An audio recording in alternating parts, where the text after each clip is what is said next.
doesn't do it, the whole broken affordable, and this is where penalties lower.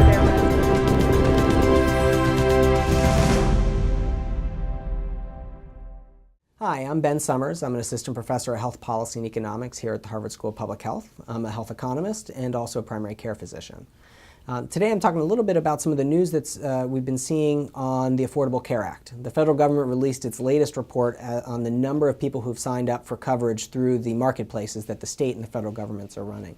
And what the report showed is that about 4.2 million people have signed up since the beginning of the open enrollment in the fall of 2013. And some of the coverage has been exploring whether this is falling short of targets and whether this is an indication that the law isn't working. I think what's important to keep in mind here is that there's been a lot of effort over the past several years to predict how the law would do, how many people would sign up, how many would sign up for Medicaid, how many would sign up for the private coverage in the marketplaces, and how quickly they'd sign up.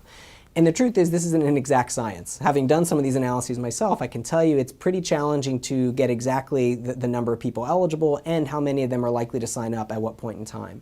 So a lot's being made of the fact that 4.2 is less than 6 million, which was what one of the internal analyses that the government had listed in terms of its prediction.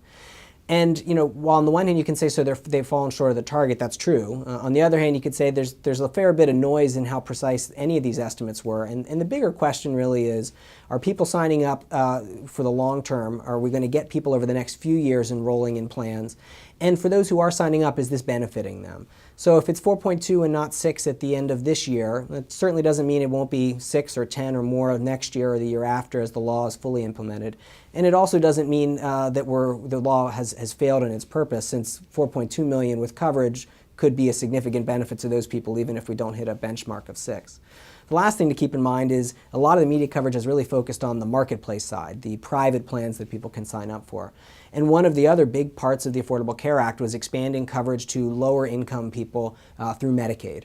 And we don't have exact numbers yet as to how many new people have signed up for Medicaid under the Affordable Care Act, but it may end up being similar or even higher than the number signing up for marketplace plans. So when we look on the whole about the impact of the law on coverage, it's really too early to say if the law is succeeding or failing. We need to give it a little more time to settle out and also see how is this coverage impacting the people who've gotten insurance now. Thank you for joining ACA this week.